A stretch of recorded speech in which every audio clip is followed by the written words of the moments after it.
by the day.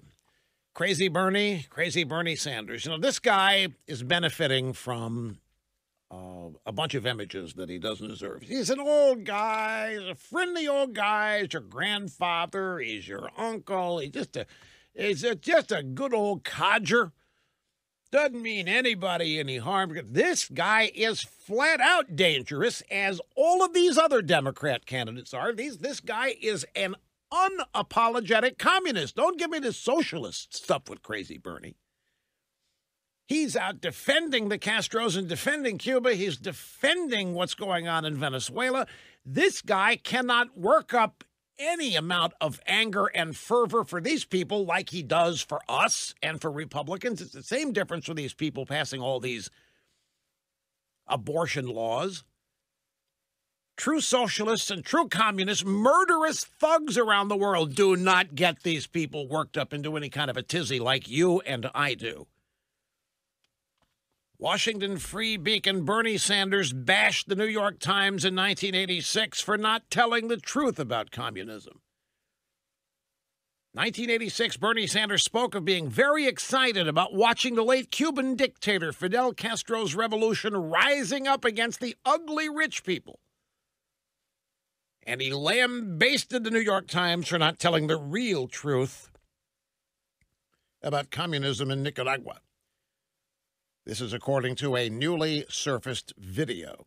The Reagan Battalion posted the video on Twitter on Thursday following an earlier video from 1985 in which Crazy Bernie, then the mayor of Burlington, Vermont, praises Castro and slams Ronaldus Magnus. In the second video, which was filmed at the University of Vermont in 1986, Bernie Sanders speaks of his excitement of watching Castro rising up against the ugly rich. But I remember for some reason or another being very excited when Fidel Castro made that revolution in Cuba. I was a kid, and I remember reading that it just seemed right and appropriate that poor people were rising up against the ugly rich people. Yeah, that's been some uprising of the poor in Cuba. What do they get, a couple bucks a month and a free rice cooker if they're lucky? Their infrastructure is crumbling. They've got nothing. They die on the open seas trying to get out of there. And Bernie Sanders is celebrating the uprising of the poor. Another video from 1985 shows Crazy Bernie praising countries where people line up for food, calling bread lines a good thing. Senator Bernie Sanders, in 1985, praised countries where people line up for food, calling bread lines a good thing. The video of Crazy Bernie, then the mayor of Burlington, Vermont, resurfaced on Tuesday. In the interview from the mid-'80s, Crazy Bernie was asked about bread lines in Nicaragua and his support for the socialist Sandinistas, the communist Sandinistas, who ruled the country at the time. Quote, "You know, it's funny. Sometimes American journalists talk about how bad a country is because people are lining up for food," Crazy Bernie said. "That's a good thing. In other countries, people don't line up for food. The rich get the food and the poor starve to death. At least where they're lining up for food, they get it." This guy raised $6 million in 24 hours. This guy nearly won the Democrat nomination from Hillary Clinton. The guy's brain dead. The guy poses an existential threat to this country like all the other Democrat candidates do, and he's out there getting away with being this old codger-type guy. Yeah, it's like my old grandpa, man, and this guy wants everything for free, including education. Why do you need a job if everything's going to be free? Yeah, it's gotten tired and worn out to ask, where's the money going to come from? Do you know that Bernie Sanders, that old codger, nice old grandfather type, big socialist, has 3 houses?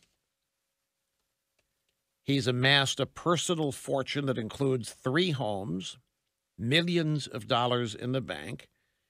He announced his candidacy for the 2020 nomination on Tuesday, branding himself as a grassroots left-wing socialist who advocates for economic and social justice. But despite Sanders' efforts to position himself as just your average man of the people, he has a history of acquiring millions of dollars in property and assets. 3 different homes. One of them is a $575,000 4-bedroom lakefront house in the Champlain Islands in Vermont. Is a Washington, D.C. row house in the Capitol Hill neighborhood and a residence in Burlington.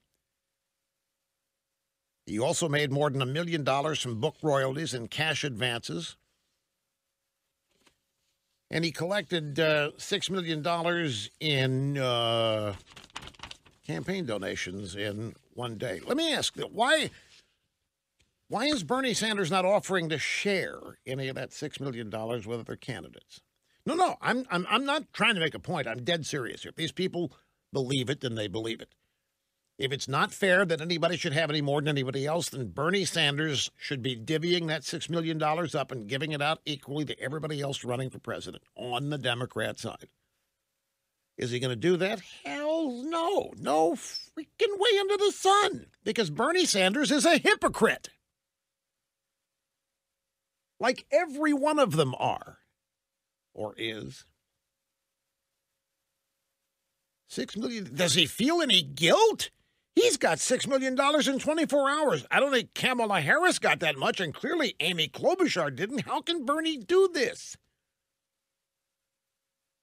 And I imagine socialists. You're misrepresenting socialism, Rush. This is not what we believe. The hell it isn't. You sure as hell you want to take everything that everybody has that's $1 or more than what you've got.